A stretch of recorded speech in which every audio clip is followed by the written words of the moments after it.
Hey, what's up? This is Matt Dietz, and this is Agency Launch. This is the show where I talk about running an insurance agency. I talk about sales and marketing strategies for insurance agents. I talk about staffing for insurance agents. I talk about retention and customer service for insurance agents. One of the most popular questions that I get right now is, hey, Matt, I know I'm supposed to quote a certain amount of people every day. How do I find people to quote? Well, if you text me right now to 208-213-8809, I have an asset pulled directly from my masterclass that I'm giving out for free.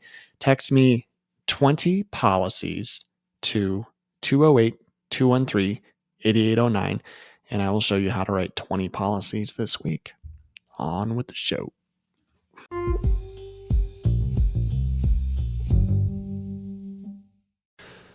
All right. Hey, what's up? So I wanted to talk today about reviews. I got a great question from my community. They shoot me questions every once in a while, and the agent was like, "Hey, I got a bad review. What's the best way to handle that? What should I do with that? How can I erase it?" I think was the original question. I was like, you know what? He said that the review wasn't about his agency. It was about the company that he wrote the policy through. And this is not uncommon. Customers do not necessarily differentiate between you and your company. All right. And hey, I got a review last year because my client had a bad towing experience. And I was like, oh man, like this was not my fault. Like my team worked like an hour that day to try and help the kid out. It was a crappy situation, right? They're in the middle of Wyoming or something like that. And the tow truck took a couple hours to get there. And then I'm not going to get into it. It wasn't a good situation, but the review came to me and my agency, even though my agency stepped up and did more than most agencies would have done. Meg was doing a 3-way call with the tow company and claims and the kid. Like we dug our heels into that to try and help him out. And that review was misguided. Okay. Now I have the ability to kind of filter reviews. I use a company. If you're interested in that, hit me up on my community and send me a text. But I have a way that my non-5-star reviews don't hit my account. For the most part. If they go organically, it'll hit my account. But if I'm inviting people, I have a way to filter. So anyway, if you're interested in that, send me a text. So this didn't hit my account. If it did, here's what I'm asking agents to consider. All right, it's so easy. We live in such a hot button society where if you get a review and it's like, hey, this agency raised my rates. They never called me back. They overdrafted my account. Like generally people are are more apt to give a bad review than to give a good review, right? I mean, this is like no kidding. Look at if you don't hunt for your own reviews, like you're in danger of having just bad reviews because people don't give good reviews for what we do. They don't. You have to go get them, right? And please, for God's sakes, go get reviews. It's going to get you business for free. Like if you're not hunting reviews right now, you are falling behind. So side comment, please start chasing reviews. And if you want to know how to do that, like that's one of the things I teach in my agency launch course. Segue. Sorry. So what to do when you get a bad review? Have you ever read reviews for like, a hotel or a restaurant or a retail shop, before you buy or you travel and you see a bad review? We look for the bad reviews, right? We gravitate towards the bad reviews. You're like, oh my God, 5,000 5-star reviews, but there are 2 1-star reviews. What were those? Like, why do we do that? Okay. So you go right to the 1-star reviews and you're like, hey, there was a bug in my room at the hotel, blah, blah, blah, blah. What do you think if there's no response? And what do you think if there is a response that is like, oh my gosh, I'm terribly sorry you had this incident happen. Let's connect. Next time you come out, let me give you 10%, like whatever. If it's a positive, customer forward review, you're going to think like, okay, cool. Like it wasn't their fault. Like there was a bug in the room, like that happens, but look at the way they responded. That's how I would want someone to respond to something if it happened to me. And I've seen companies that, respond to reviews in all different ways. But I think the best way to do it is to be professional, be transparent, stick to the truth. Okay, stick to the facts, and it's okay to apologize. All right. I know we live in a day and age where everybody wants to be right, but like this is not the time to go toe to toe because this is public stuff and it could affect your reputation. All right. So we all know that people give reviews when they're heated and they're worked up. Okay. I also know that you are doing your best to service your clients, to give great service, to take care of them. And when a bad review hits your page, that's not the whole story. This is your opportunity to fill in sometimes some cavernous holes, right? So you stick to the facts. Let me give you an example. Years ago, I had a client and they were very upset that we overdrafted their bank account. So they lit me up. I got a review and they were like, they're terrible. They overdrafted my account. They didn't get my fees back, blah, blah, blah, blah. They didn't get my overdraft fees back, this and that. Well, we responded. I said, I don't remember. This was a long time ago, Mrs. Smith. We're sorry that this happened. We understand that you're upset. Let me walk you through kind of what my agency did to help prevent this. And if you're good at documentation, you can be professional and you can lay it all out there. You say, look, it looks like your account was drafted on June 1st. It looks like on May 1st, my agency reached out to you with a phone call and left a message. On May 7th, we left another message.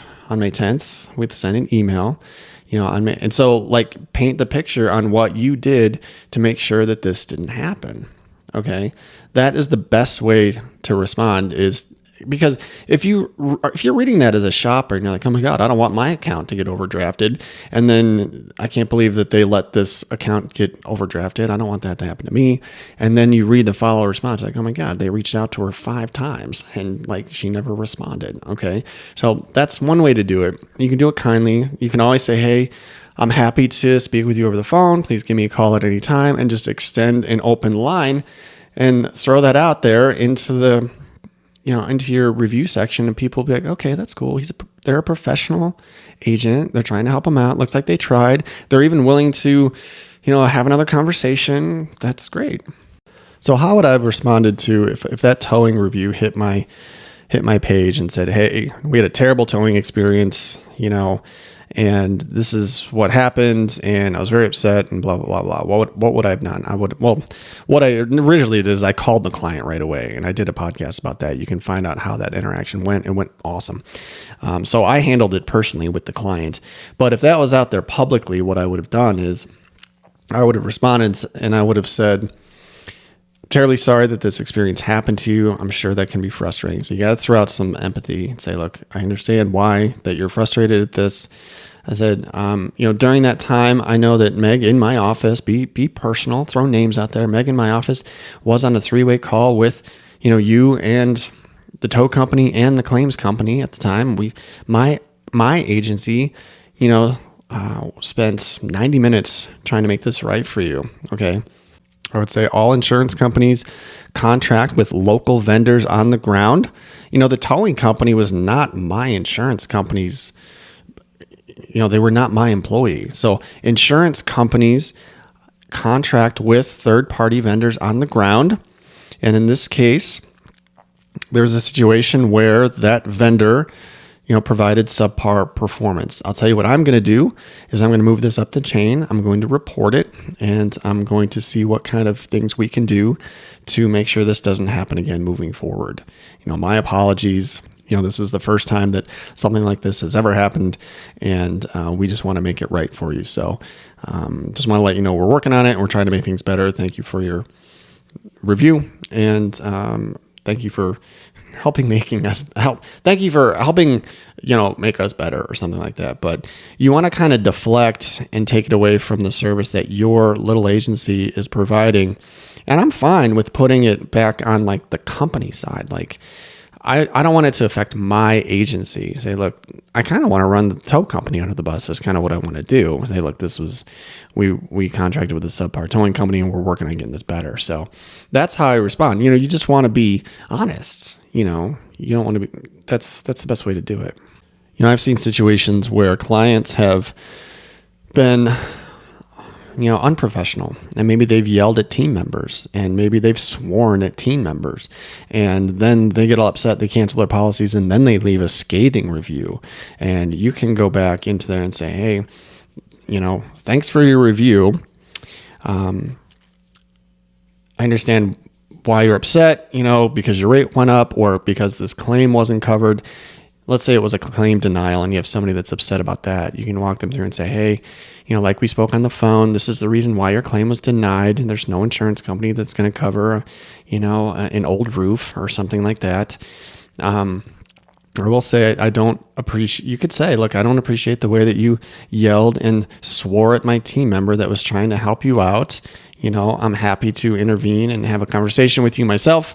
Give me a call and just take the high road on things like that. And, you can expose somebody who is mean or, unprofessional or out of line, and you can put that in there, and you have to remain professional. You have to be the one that says, hey, if you want to have a conversation with me, give me a call. Don't appreciate the way that you yelled at my team member who was only there to try and help you out. So it's okay to do that.